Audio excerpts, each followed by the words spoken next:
지난 주일날 우리 칸타타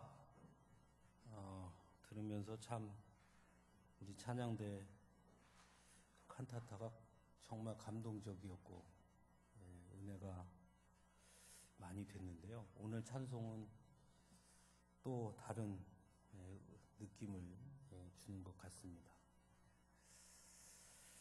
감사하고요. 항상 이렇게 수고해 주셔서 너무나 감사합니다. 제가 감기가 걸려서요. 혹시 말씀을 전하다가 중간에 말을 조금 안 하고 있으면 그때는 기침을 조금 참고 있는 것이다. 이렇게 생각을 해주시면 되겠습니다. 하나님께서는 만물을 창조하시고 마지막에 인간을 창조하셨습니다. 그리고 인간에게는 다른 피조물에게는 없는 매우 특별한 선물을 주십니다. 그것이 바로 선악과였습니다. 많은 사람들이 선악과를 하나님의 선물이라고 말하는데 쉽게 동의하지 못합니다. 왜냐하면 결국 선악과로 인해 인간이 하나님이 창조하신 에덴 동산에서 쫓겨났기 때문이죠. 그래서 어떤 분들은 선악과를 하나님의 선물이 아니라 하나님의 시험이나 또는 저주로 여기기까지 하는 경우를 보게 됩니다. 하지만 선악과는 분명 하나님이 인간에게 주신 가장 특별한 선물이었습니다. 왜냐하면 선악과는 곧 자유를 의미하기 때문입니다. 자유란 무엇에 얽매이지 않는, 그래서 스스로 선택할 수 있는 의지를 말하는 것입니다. 만일 인간에게 선악과가 없었다면 어쩌면 에덴 동산에서 계속 거할 수 있었을지 모르겠습니다. 하지만 그것은 인간이 선택한 삶이 아닌 그저 주어진 삶이 될 수밖에 없는 것이겠죠. 또 그렇게 주어진 삶에서는 아마 감사도 또 소중함도 깨닫지 못하고 살았을 것입니다. 하지만 하나님은 인간에게 자유를 허락해 주십니다. 즉 인간의 선택을 용인해 주신 것이죠. 물론 그 선택에 따른 결과에 대해서도 미리 주지시켜 주십니다. 선택할 수 있으나 잘못된 선택은 결국 인간 스스로의 자유를 제한하게 될 것임을 분명하게 말씀하십니다. 성경은 이렇게 하나님이 주신 자유를 온전히 누리지 못하고 무엇인가에 속박되어 있거나 제한된 상태를 가리켜 죄라고 말씀합니다. 실제로 인간은 선악과를 취하는 선택을 하게 됩니다. 그리고 많은 것들의 제한을 얻게 됩니다. 가장 큰 것이 죽음이라는 제한입니다.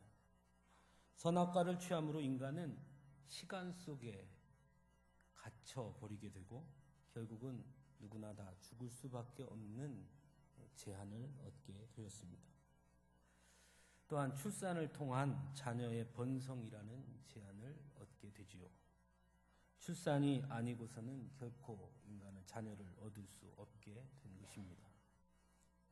땀 흘리는 노동을 하지 않고는 결코 땅으로부터 소산을 얻을 수 없는 그런 제한도 얻게 됩니다. 즉 인간의 첫 번째 자유의 선택은 더 큰 자유를 얻는 것이나 또는 더 큰 자유를 누리는 것이 아니라 하나님께서 허락하신 자유를 잃어버리는 결과를 낳게 된 것입니다. 그럼에도 불구하고 하나님은 인간의 자유를 다시 회복해 주십니다. 자유를 잃은 인간이 스스로 자유할 수 없기 때문에 하나님께서 친히 인간의 자유를 회복시켜 주신 것입니다. 죽음이라는 제한을 예수 그리스도의 십자가와 부활 사건을 통해 완전히 해체시켜 주십니다.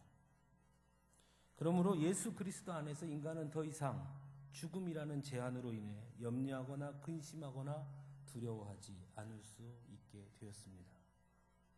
죽음의 문제가 시간이라는 제한 속에서 인간이 어쩔 수 없는 주어진 명제가 아니라 이제는 죽음마저도 선택할 수 있는 명제가 되었다는 것입니다. 예수 그리스도로 인해 시간의 제한 속에서 어쩔 수 없이 맞이할 수밖에 없는 죽음을 선택할 것이냐, 아니면 예수 그리스도로 인해 영원히 사는 영생을 선택할 것이냐, 그 자유가 우리에게 주어진 것입니다. 예수 그리스도의 십자가 안에 거할 때 우리는 시간을 뛰어넘어 영원한 생명을 얻을 수 있게 된 것이죠. 노동의 문제도 마찬가지입니다. 자유가 제한된 인간은 땀 흘리는 노동을 통해서만 먹을 것을 얻을 수밖에 없었습니다. 하지만 예수 그리스도의 이 땅에 오심은 노동의 제한을 해체시키십니다.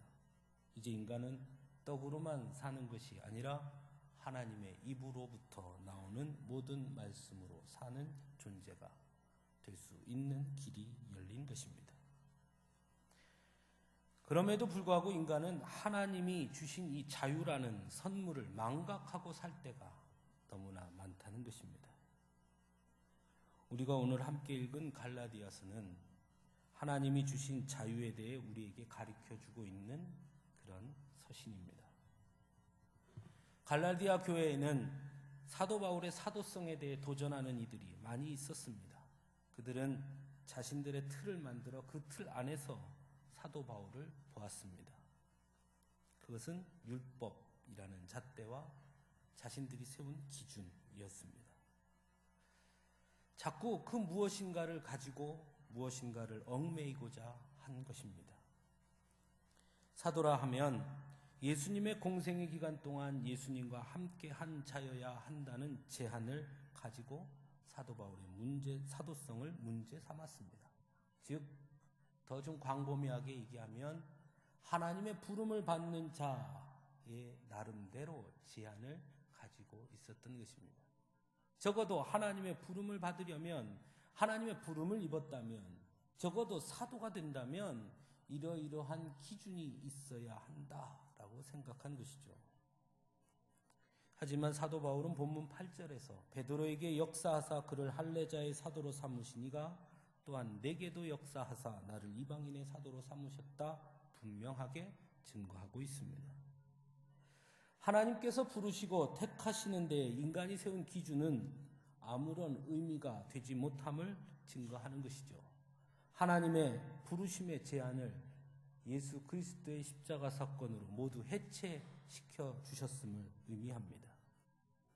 유대인의 혈통이라는 제한, 그 제한으로부터, 그래서 유대인의 혈통을 가진 자만이 하나님의 백성임을 주장한 그들의 그 모든 논리를 해체하고 있습니다. 예수 그리스도의 십자가의 사건과 부활은 더 이상 인간을 혈통이라는 것에 얽매이지 않게 하시고 오히려 모든 사람을 부르시는 하나님의 크신 은혜를 경험하게 해주셨다 고백하고 있는 것입니다. 그래서 6절에서 하나님은 사람을 외모로 취하지 아니하시는 분이시다 라고 분명하게 말씀하고 있습니다. 율법 또한 마찬가지죠. 특별히 그들은 할례를 문제 삼았습니다. 할례 받지 않으면 결코 하나님의 백성이 될 수 없다고 주장하는 것입니다. 즉 율법으로 예수 그리스도의 복음을 제한하려고 한 것입니다. 사도 바울은 그렇게 주장하는 자들을 가리켜 오늘 본문에서 거짓 형제들이라고 그렇게 말하면서 그리스도 예수 안에서 우리가 가진 자유를 엿보고 우리를 종으로 삼고자 한다라고 강하게 질타하고 있습니다. 그리고 디도의 할례 문제를 들어서 사도들 누구도 디도에게 억지로 할례를 받게 하지 않았으며 도리어 무할례자에게 복음을 전하는 것이 베드로가 할례자에게 복음을 전하는 것과 같은 것이다. 즉 하나님께서 원하시는 일이심을 분명하게 말씀합니다. 즉 복음 안에서 할례라는 율법의 제한이 해체되었음을 증거하고 있는 것입니다. 사도 바울은 이 본문의 내용을 통해서 하나님이 주신 그 자유의 기쁨을 위해 세상의 규범과 잣대 그리고 율법이라는 거대한 틀에 과감하게 불복종하고 있는 것입니다. 오히려 그리스도의 십자가와 부활을 통해 인간이 힘에 의한 강압이나 제한이 아닌 은혜 안에 거하게 되었음을 강하게 증거하고 있습니다. 그리고 그 은혜는 결국 인간을 제한하는 것이 아니라 하나님께서 십자가의 사랑으로 회복하신 그 자유를 통해 더 많은 일들을 감당할 수 있도록 이끌어 주심을 증거하고 있습니다. 즉 어떻게 하면 하나님의 뜻을 거스르지 않으며 살까 고민하며 전전긍긍하던 존재에서 이제는 오히려 예수 그리스도의 은혜로 말미암아 어떻게 하면 하나님의 영광을 드러내며 확장시킬 것인가를 스스로 묻는 존재가 되었다라는 것입니다. 이것은 오늘날 신앙생활을 하는 우리들에게도 매우 중요한 문제입니다.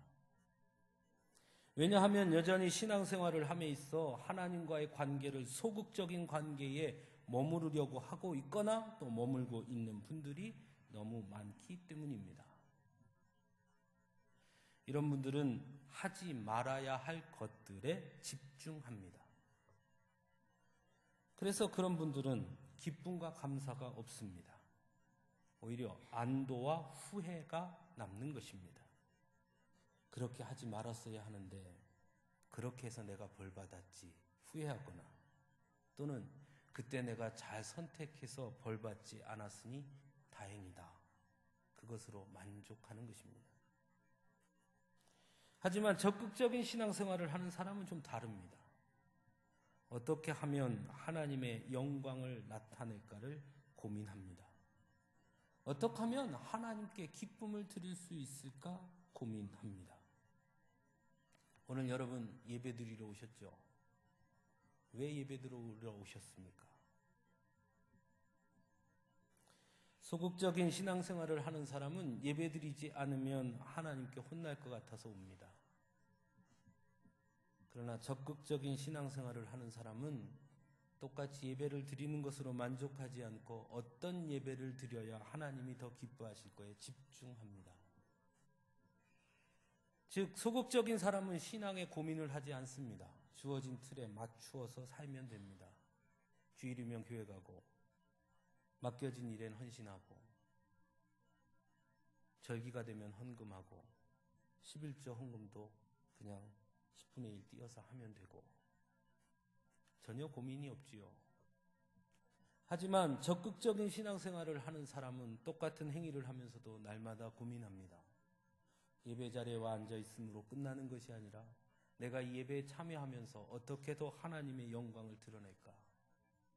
똑같이 헌신하고 봉사하면서도 그저 헌신하고 봉사하는 것으로 만족하지 않고 어떻게 하면 나의 봉사와 헌신을 통해 하나님의 영광을 더 드러낼 수 있을까? 그것을 고민하는 것입니다. 오늘날 한국 교회의 문제는 고민하지 않는 신앙인들이 너무 늘어난다는 것입니다. 그저 규정되어진 틀에 맞추어서 왔다 갔다 그것으로 만족하며 사는 것이죠. 고민하지 않습니다. 하나님의 영광, 하나님의 기쁨, 나를 부르신 이유, 내가 그리스도인으로서 어떻게 살아야 하는지 고민하지 않습니다. 그런 것을 고민하라고 하면 부담스러워합니다. 먹고 살기도 힘들어 죽겠는데 그것까지 고민하면서 신앙생활 합니까? 신앙생활 고민하려고 신앙생활 하는 사람이 어디 있습니까? 오히려 고민을 해결하려고 하는 것이지요. 이렇게 생각합니다. 하지만 그것은 올바른 신앙이 아닙니다. 어떻게 하면 하나님께서 기뻐하실까를 고민하고 그것을 위해 근심하고 그것을 위해 염려하는 것, 그것이 바른 신앙인이라 할 수 있습니다. 물론 때론 실수할 수도 있고 때론 실패할 때도 있습니다. 자신이 생각하는 것처럼 잘 되지 않을 때도 있습니다. 하지만 그럼에도 불구하고 하나님의 은혜 안에 거함으로 하나님과 적극적인 관계를 모색하는 사람은 그 실패와 그 실수 때문에 좌절하거나 낙심하거나 조바심 내지 않습니다. 왜냐하면 하나님은 결과를 보시는 것이 아니라 그 일을 결정하기 전에 내가 얼마나 고민하고 얼마나 염려하며 결정했는가를 보시는 분이시기 때문입니다. 어떻게 하나님의 영광을 나타낼까 고민하며 선택한 것이기 때문에 하나님은 오히려 그것도 선용하셔서 하나님의 놀라운 역사를 이루는데 사용하시게 되는 것입니다. 사도 바울은 오늘 본문 9절에서 10절을 통해 야고보와 베드로 그리고 요한이 자신에게 주신 은혜를 알므로 자신과 바나바에게 친교의 악수를 하였으며 우리를 이방인에게로 가게 했고 가난한 자들을 기억하도록 부탁했다고 증거하고 있습니다. 즉 사도들은 사도 바울에게 이방인들과 가난한 자들에게 복음을 증거하도록 그래서 하나님의 영광을 드러내도록 권면했음을 증거하고 있는 것입니다. 다시 말하면 사도들 역시 사도 바울과 같이 세상의 기준이나 율법에 매여 있는 사람이 아니었고 오직 은혜 안에 거함으로 하나님과 소극적인 관계에 머무르지 않고 더 적극적인 관계를 위해 열심히 하나님의 뜻을 세웠던 사람이었음을 증거하고 있는 것입니다. 하지만 문제는 그것이 그렇게 쉽지 않다는 것입니다. 여전히 예수 그리스도의 십자가와 부활로 인해 주어진 자유를 누리지 못하고 은혜 안에 거하지 못할 때가 여전히 우리에게 너무나 많이 있다는 것입니다. 그래서 신앙생활을 하면 할수록 기쁨과 감사가 넘치는 것이 아니라 오히려 의무감과 책임감만 가득 느껴지게 되고 위축되는 경우가 많이 있습니다. 이러한 현상은 하나님이 주신 자유보다 인간들 스스로 제한하고 있는 것을 더 크게 느끼고 의식하고 의지하기 때문일 것입니다. 오늘 본문에서도 사도 바울은 베드로를 통해 하나님이 허락하신 자유보다 여전히 인간의 잣대를 더 의식하는 연약한 인간의 모습을 있는 그대로 고발하고 있습니다. 분명 사도 바울에게 이방인들에게 복음을 전할 것을 이야기했던 베드로가 이방인들과 함께 식사하다가 할례자들이 오자 그들을 두려워하여 떠나 물러갑니다. 이것은 비단 베드로뿐만 아니라 함께 식사하던 유대인들 마찬가지였고 바나바 또한 그리했습니다. 이것을 보게 된 사도 바울은 그들이 복음의 진리를 따라 바르게 행하지 아니하였다고 강하게 질타하고 있습니다. 즉 베드로에게 예수 그리스도의 십자가와 부활 그리고 하나님의 은혜를 통해 주신 그 놀라우신 자유를 알면서도 어찌하여 여전히 스스로 혈통이라는 굴레를 만들어 유대인 이방인이라는 담을 쌓고 그 안에 스스로를 제한하고 그래서 다른 이들 즉 이방인들까지도 혈통과 할례라는 제한 속에 가두려 하느냐고 질타하고 있는 것입니다. 이만큼 어려운 것이겠지요. 하나님이 주신 자유는 율법과 혈통으로부터의 완전한 자유였으나 베드로는 여전히 그것을 붙들고 있었던 것입니다. 왜냐하면 그것이 더 익숙했기 때문일 것입니다. 여러분 잘 아는 것처럼 하나님은 이스라엘 백성들을 애굽의 손에서 해방시켜 주십니다. 그들은 이제 완전한 자유인이 되었습니다. 하지만 이스라엘 백성들은 그 자유를 누리지 못했습니다. 그래서 문제가 생길 때마다 그들은 버릇처럼 다시 애굽으로 돌아가는 것이 낫겠다라고 말합니다. 자유가 무엇입니까? 자유는 스스로 선택하는 것입니다. 스스로 선택하는 것에 대한 책임 또한 스스로 감당해야 하는 것입니다. 이스라엘 백성들은 이것이 두려웠습니다.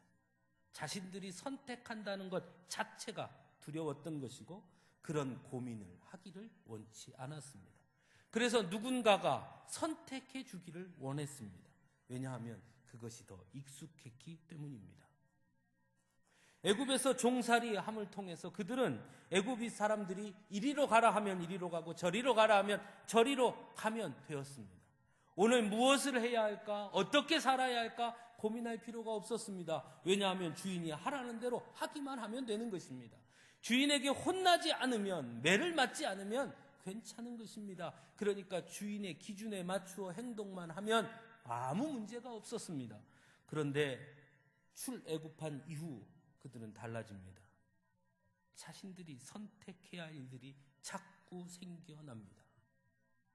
무엇을 선택할까? 어떻게 선택하는 것이 좋은 것인지 스스로 결정해야 했습니다. 그것이 불편했습니다. 그것이 싫었습니다.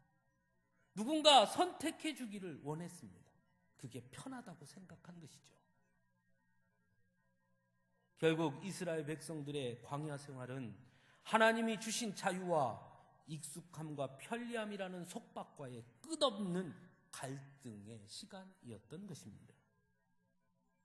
하나님이 주신 자유 안에서 끊임없이 하나님의 약속을 믿고 선택하며 나아간 여호수아와 갈렙처럼 살 것인지, 아니면 끊임없이 자신에게 주어진 선택을 부정하고 오히려 세상의 속박 속에 갇혀 사는 그 익숙함을 택할 것인지, 그것이 끊임없이 갈등했던 것이 바로 이스라엘 백성들의 광야 생활이었습니다.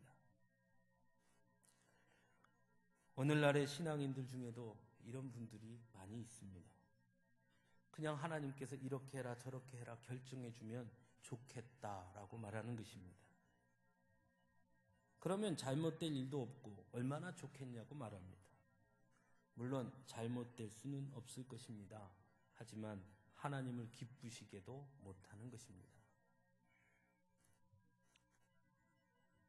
이런 분들은 자신의 삶 속에서 무엇이 하나님의 영광을 나타내는 것인가, 그래서 고민하기를 싫어합니다. 고민하지 않습니다. 그저 주어진 삶에 만족해하고 그저 익숙하고 편리한 것을 쫓아 살아갑니다. 그래서 신앙생활도 매우 규범적인 신앙생활에 만족합니다. 더 나은 것에는 관심이 없고 이 정도만 하면 된다고 생각하는 것입니다. 하나님 때문에 고민하지 않습니다. 물질 때문에 고민하지만 하나님 때문에 고민하지는 않습니다. 자식의 미래를 위해서는 고민하지만 하나님의 영광을 위해서는 고민하지 않습니다. 사랑하는 성도 여러분, 한국교회 위기를 말합니다. 저는 그 위기는 고민하지 않는 신앙인들이 많이 생겨났기 때문이라고 그렇게 생각합니다. 신앙은 고민하는 것입니다. 예수님께서 이 땅에 오셔서 예수님은 끝없이 번뇌하셨습니다. 고민하셨습니다. 제자들을 선택하기 전에 예수님은 산에 올라 먼저 기도하십니다. 고민하셨다는 것입니다. 십자가를 지시기 전에 예수님은 고민합니다. 그리고 기도합니다. 그리고 하나님의 뜻을 선택한 것입니다.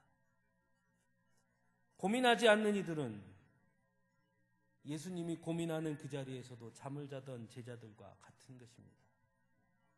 무엇이 우리 주님이 원하시는 것인지 관심이 없는 것입니다.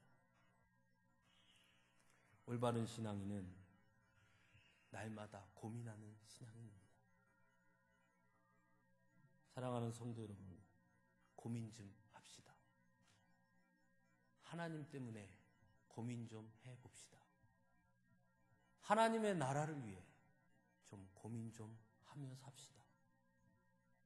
하나님의 은혜가 무엇인지, 하나님의 영광이 무엇인지, 하나님의 뜻이 무엇인지 고민 좀 해야 합니다. 어떻게 하면 하나님께서 기뻐하실까? 어떻게 하면 하나님의 영광을 나타낼까? 고민해야 하는 것입니다.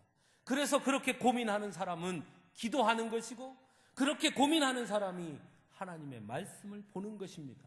왜 우리가 하나님의 말씀을 보지 않습니까? 왜 우리가 기도하지 않습니까? 고민이 없기 때문입니다. 언젠가 예전에 제가 부목사 생활할 때 어느 권사님이 저에게 찾아와서 이런 질문을 했습니다. 목사님, 우리 가족이 오랜만에, 정말 오랜만에 온 가족이 여행을 가려고 합니다. 그런데 어쩔 수 없이 주일이 그 사이에 끼었습니다. 목사님, 어떻게 하면 좋겠습니까? 제가 이렇게 답했습니다. 권사님, 제가 가지 말라고 하면 아멘 하고 안 가실 수 있겠습니까? 아무 말이 없습니다. 그러면 제가 가라 하면 마음 편히 가실 수 있겠습니까? 역시 아무 말도 안 합니다. 그 주일날 그분은 여행을 떠났습니다. 교회로 오지 않았죠. 그 다음 주일에 만났습니다. 잘 다녀오셨습니까? 그 권사님의 말씀이 참 재밌었습니다. 목사님, 다음부터는 안 갈랍니다. 왜요? 아유, 예배를 빠지고 가니까 차를 타면 혹시 교통사고가 나지 않을까? 어디를 가면 혹시 무슨 일이 생기지 않을까? 아이고, 불안해서 구경도 제대로 못했습니다. 제가 이렇게 답했습니다. 그럼 안 가셨으면 어땠을 것 같습니까? 가족여행을 다 가야 되는데 권사님이 안 가서 가족여행을 못 갔다면 권사님 어떠시겠습니까? 예배 드릴 때 기쁘셨겠습니까? 그렇지 않았을 겁니다. 정말 중요한 것이 있습니다. 그렇게 고민된다면 하나님 앞에 기도하고 하나님의 뜻을 물었던 것이 더 좋았을 것입니다. 저 같았으면 그분들과 함께, 가족과 함께 주일날 아침에 내가 오늘 예배도 빠지고 왔으니 대신 당신들 모두 나와 함께 예배 드립시다. 또는 여행지에 있는 교회에 온 가족이 함께 가서 우리 가족끼리 이렇게 나도 여행 왔으니 당신들도 나를 위해 온 가족이 1시간만 투자해서 예배 드립시다. 했으면 더 좋았지 않았겠습니까? 어떻게 하면 하나님이 더 기뻐하실까? 어떻게 하면 하나님의 영광을 나타낼까? 그것을 고민하는 것이 아니라 어떻게 하면 혼나지 않을까? 어떻게 하면 벌받지 않을까? 어떻게 하면 내가 안전할까?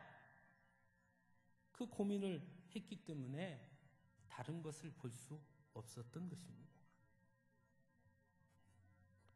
하나님께서 허락하신 자유를 소중하게 여기고 그 자유를 통해 어떻게 하나님의 영광을 드러낼까 고민한다면, 그래서 선택했다면 그 선택한 일에 그래서 더 열심히 감당할 수 있게 되는 것입니다.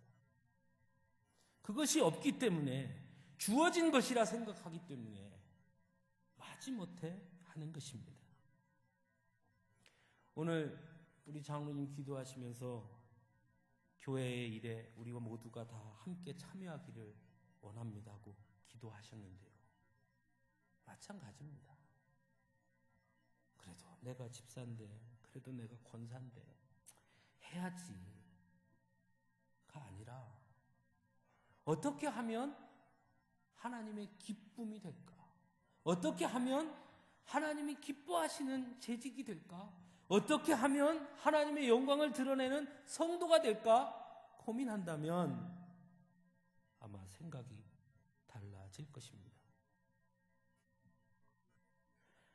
하나님께서 주신 자유가 얼마나 큰 축복인지, 그리고 얼마나 큰 기쁨을 주는지 그것을 안다면 세상의 그 어떤 것에도 두려워하지 않게 되는 것입니다. 물질에 매이지도 않고 세상의 평가와 세상의 잣대에 얽매이지 않습니다. 당당하고 자신감 있게 하나님이 주신 자유함을 마음껏 누리며 살 수 있게 되는 것입니다. 하나님께서 예수 그리스도의 십자가와 부활로 우리에게 허락하신 그 자유함은 세상 무기와 바꿀 수 없고 명예와 바꿀 수 없고 행복과 바꿀 수 없다고 고백할 수 있게 되는 것입니다. 세상 즐거움도 세상 자랑도 초계와 같이 버릴 수 있습니다. 왜냐하면 하나님이 주신 자유함이 더 귀하기 때문입니다. 그 어떤 것으로도 하나님과 나 사이를 회방하거나 또는 하나님 앞에 서 있는 나를 얽매이도록 허락하지 않습니다. 그것이 무엇이든 하나님이 주신 자유를 제한하는 것이라면 과감하게 불복종할 수 있게 되는 것입니다. 그것이 하나님이 주신 그 자유함이 얼마나 귀한지 아는 사람의 모습입니다. 예수님은 이 땅에 오셔서 이렇게 말씀하십니다. 진리를 알지니 진리가 너희를 자유케 하리라. 너희를 자유케 하리라. 사랑하는 성도 여러분, 여러분은 하나님께서 주신 그 자유함을 누리고 계십니까? 아니면 여전히 다른 것으로 그 하나님의 자유함을 얽매고 있지는 않습니까?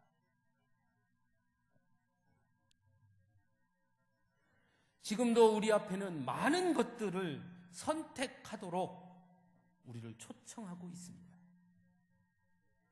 여러분은 그 많은 선택의 자리에서 무엇을 선택하시겠습니까? 누가 선택해 주기를 원하지 마십시오. 내가 선택하는 것입니다. 다만 그 기준이 어떤 것이 나에게 더 이익이 될까? 어떤 것이 나에게 더 힘이 될까? 어떤 것이 나에게 더 풍성한 축복으로 다가올까를 선택하지 말고 어떻게 하면 하나님이 주신 자유함 속에서 하나님의 영광을 드러내는 삶을 살 수 있을까를 선택해야 하는 것입니다. 물론 그 선택은 결코 쉬운 것은 아닙니다. 그래서 고민해야 합니다. 여러분, 고민하십시오. 우리나라 사람들은 참 이상합니다. 고민하기를 싫어합니다. 그래서 점쟁이들이 잘 되나 봅니다. 자신의 문제를 자신이 고민하고 선택하기가 두려워서 점쟁이한테 찾아가죠. 어떻게 할까요? 점쟁이가 팔어? 그럼 팔고, 말어? 그럼 말고. 다른 사람에게 선택에 좌지우지하는 것입니다. 하나님은 우리에게 자유를 주셨습니다. 너 스스로 선택해라. 그리고 분명히 말씀합니다. 내가 하나님의 뜻을 묻고 하나님의 영광을 묻고 하나님의 나라의 확장을 묻고 그래서 하나님 뜻대로 선택하길 원한다면 나는 언제나 너와 함께 할 것이다. 하지만 내가 그 길을 거절하고 너의 선택을 한다면 그것은 내가 책임져야 할 것이다. 여러분 어떤 선택하겠습니까?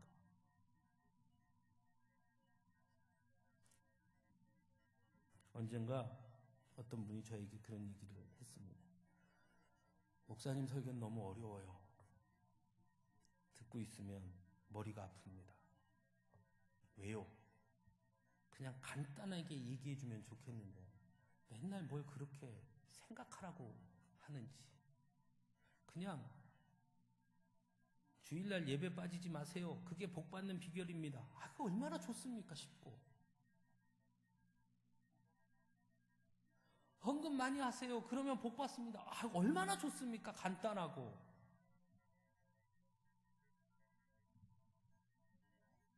그런데 목사님 그런 얘기를 안 하신다는 거예요.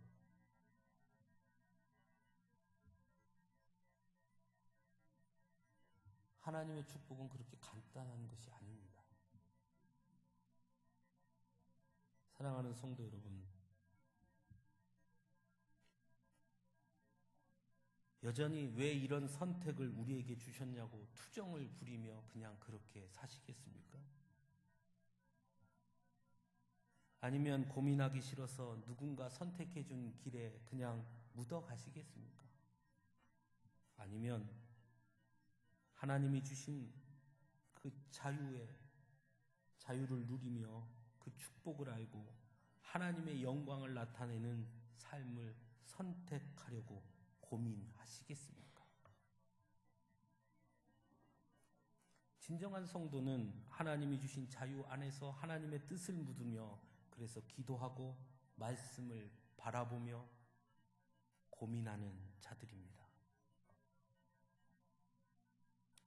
저는 말씀을 준비하면서 나는 얼마나 고민했는가 물었습니다. 내 자녀의 고등학교 진학을 어떻게 해야 할까는 한 달 넘게, 2달 넘게 고민하면서도 정말 하나님께서 내게 원하시는 것은 무엇일까는 그렇게 고민하지 않았던 저를 발견했습니다. 어떻게 하면 세상에서 더 부유해질까? 어떻게 하면 더 성공할까는 고민하면서도 어떻게 하면 하나님의 나라는 더 확장시킬 수 있을까? 어떻게 하면 하나님의 영광을 더 넓은 곳에 드러낼 수 있을까? 고민하지 않았습니다. 이 자리에 있는 우리 청년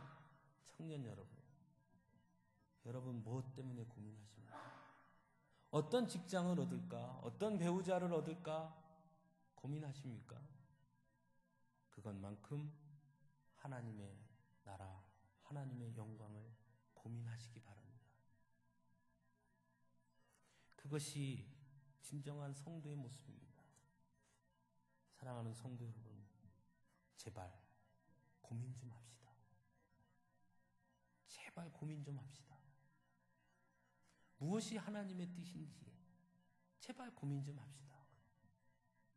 자녀들을 어떻게 해야 잘 살 수 있는 자녀가 될까? 어떻게 해야 우리 자녀가 부자로 살까 고민하기보다 어떻게 하면 내 자녀가 하나님의 영광을 나타내는 자녀가 될까 고민 좀 해봅시다. 어떻게 하면 우리 가정이 행복할까 고민해야겠지만 그것보다 더 앞서 어떻게 하면 우리 가정이 하나님의 영광을 더 나타낼 수 있을까 고민 좀 합시다.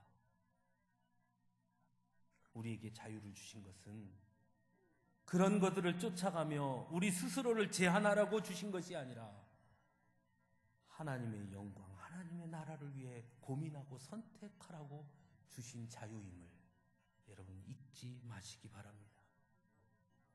아무쪼록 세상의 것에 얽매이기보다는 하나님이 주신 자유 안에서 하나님의 영광을 드러내기 위해 고민하는 믿음의 자녀들이 모두 될 수 있기를 간절히 바랍니다. 기도하겠습니다.